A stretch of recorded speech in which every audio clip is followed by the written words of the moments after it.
When we talk about innovation, what do we mean? Well, one of the world's most famous and successful entrepreneurs and investors, Peter Thiel, who co-founded PayPal and Palantir and was one of the early backers of Facebook, has a lot to say on the topic. He draws a useful distinction between doing new things versus copying things that already work. The difference between going from 0 to 1, the title of his book on entrepreneurship, and 1 to N.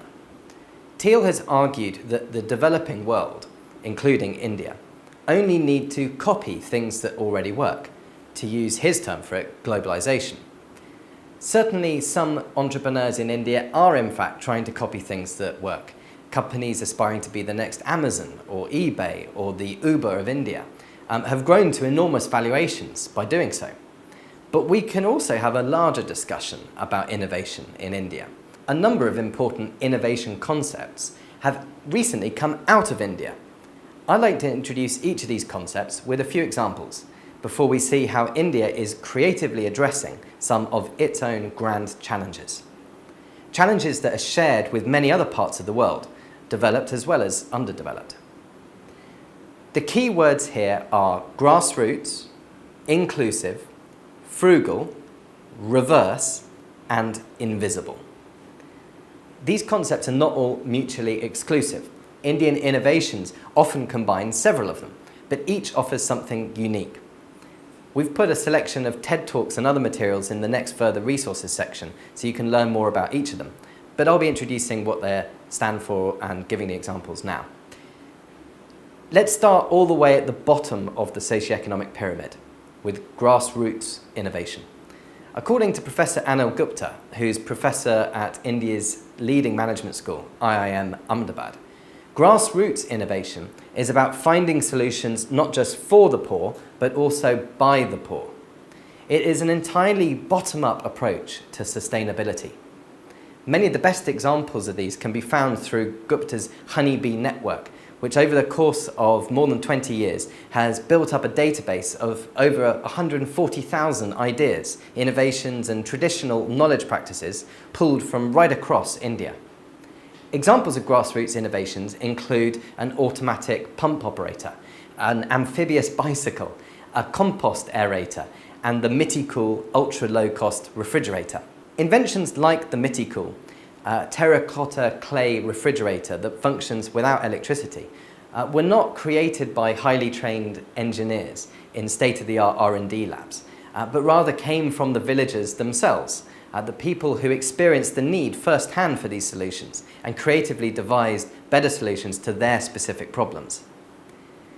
Related to the concept of grassroots innovation is the idea of inclusive innovation. Here again, the focus is ultra-low-cost solutions for the poor, but this time they need not come always from the poor. The Miticool refrigerator is an inclusive innovation, but so is the Tata Nano.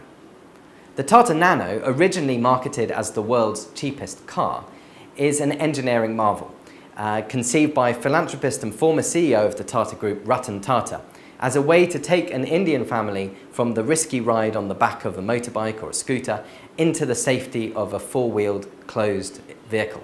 The next term to introduce is frugal innovation. Frugal innovation is an important concept largely inspired by the Indian tradition of jugaad or jugaad. The word itself has connotations of fix-it or improvisation, hack, make do and mend.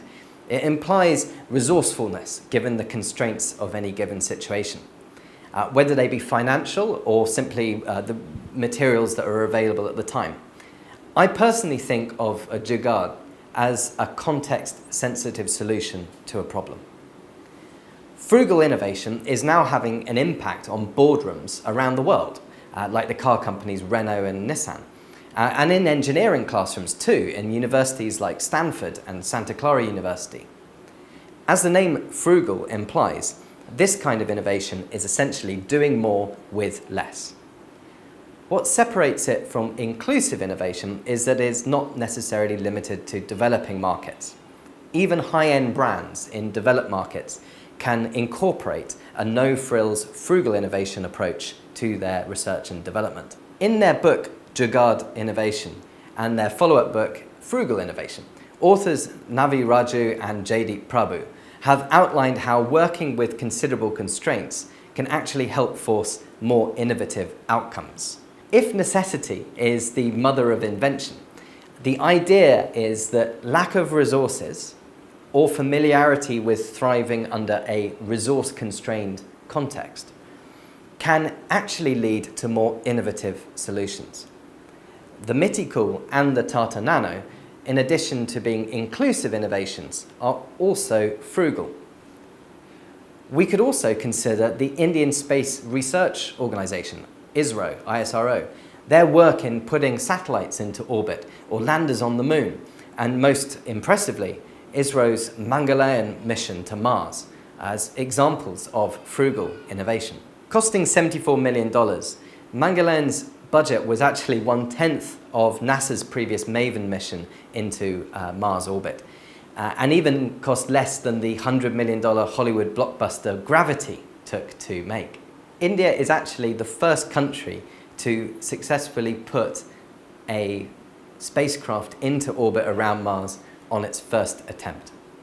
I wonder if Elon Musk and SpaceX will follow suit. Mangalayaan's lower personnel costs at ISRO, Indian-made components and technologies, a small payload, and the clever use of gravitational forces to propel the craft onto its journey to Mars all helped to reduce costs. In another sense, we should also consider ISRO as an inclusive innovator, because many of its applications are intended to benefit common citizens, especially India's farmers. They do this through better weather forecasting, crop pattern recognition, and measurement of groundwater levels, which in an agricultural-dominated country like India, that relies on the seasonal monsoon, can be hugely valuable to hundreds of millions of farmers. The weather forecasting abilities of ISRO are also key to India's capability for reducing the impact of natural disasters, like cyclones. In 1999, more than 10,000 people died in Odisha on the eastern coast of India. A similar cyclone in 2013 actually killed very few people because India's Space Research Organisation was better able to predict where the cyclone would land and at what intensity. So evacuation and other preventative strategies could be implemented in time. ISRO also uses its satellites to help beam education and even supervise surgeries in hard-to-reach parts of the country through telemedicine. ISRO now even launches commercial satellites for many companies and countries, earning it valuable revenue too.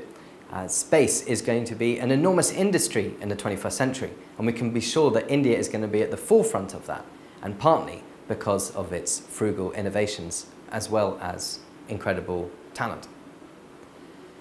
These achievements come largely because of ISRO's ability to innovate frugally, and they are why India is already one of the most important players in space. Next up is the concept of reverse innovation, a concept pioneered by Vijay Govindarajan at Dartmouth College and Harvard Business School. Reverse innovation is an innovation likely to be adopted first in low-income countries before moving on to being useful in higher-income countries. Govindarajan illustrates this concept in mapping out the American multinational approach to emerging markets. Phase 1 is globalization, where de-featured products are made or designed in, say, the US to be sold in emerging markets like India.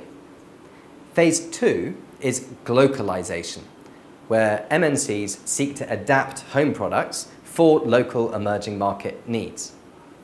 Phase 3 is local innovation, where multinationals are focused on developing products in country for country, so designing something in India for India. Phase 4 is in country for the world, reverse innovation, where multinationals complete the reverse innovation process by taking the innovations originally chartered for lower income countries like India and then adapting them, scale them up for worldwide use. One example of this is GE, General Electric's, portable ECG machines. The standard ECG machine would be way too expensive and too large for all but the most elite hospitals in India. designed for locations like rural India or rural China that are difficult to serve with a traditional hospital. GE has found that their ECG machine has now opened up new markets for them in the US, such as ambulances, which love the portability and low cost of the device, and even your neighborhood surgery and health practice. The implications of this are particularly important for our audience of US university students. Even if you're going to be working for a US corporation, you need to be aware that an innovation you never saw coming out of India could soon be competing in your own home market, and along a cost curve that you may never be able to compete with. And this is really one of India's great opportunities in the 21st century. If India can create solutions that work in its own low-cost environment, with all of the constraints that there are given the complexity and diversity of India, then those products can go global, not just to the people living in other parts of the developing world, but to higher income countries like the US as well. And that will create fierce competition for the incumbents in whichever industry they are competing in. Finally, let's take the concept of invisible innovation. Management experts Nirmala Kumar and Fanish Puranam have written an excellent book titled India Inside, the Emerging Innovation Challenge to the West. It asks if India does innovation, and if it does, why don't we see any Indian Googles, iPhones, or Viagras? Why doesn't the Made in India label appear on products the way Made in China label does? Kumar and Puranam point out that innovation is like an iceberg. Only a small tip is visible to the end consumer. Most of it is invisible, and this is where India is really thriving. Kumar and Puranam highlight 4 types of innovations originating in India that remain invisible to end consumers. According to industry experts, Zinnov Consulting, 928 MNCs now have research and development centres in India, employing more than 300,000 people in product development.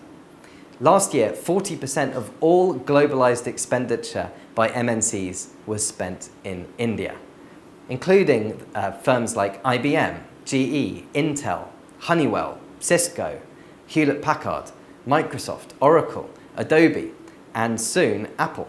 The second is outsourcing innovation to Indian firms, where R&D services are provided on contract to support new product development for customers in the developed world. Firms like Wipro, HCL Technologies, and Dr. Reddy's laboratories work with MNCs to outsource R&D process to India, with HCL, for example, designing mission-critical systems for Boeing's 787 Dreamliner. The third is process innovation, through an injection of intelligence by Indian firms. The injection of Indian intelligence into relatively routine jobs has resulted in process innovations, such as a traditional call center developing analytical tools to conduct predictive modeling. The fourth is management innovation of the global service delivery model, to effectively bring global scale and cost efficiencies to previously locally clustered service processes. The new way of managing globally distributed work is not just being able to establish a call center in India, but other subtasks that previously needed to be physically co-located. Mu Sigma is one such company doing this through their pioneering decision sciences services for Fortune 500 companies. So many products and services you rely on every day have a bit of India inside, although you probably wouldn't realize this because it's invisible innovation. In discussing all of these different types of innovation, we haven't covered traditional venture-backed startup technology. India's startup ecosystem is now the fastest growing in the world, behind only the US and the UK, and likely to overtake the UK pretty soon. We'll have more to say about this next week when we look at opportunity.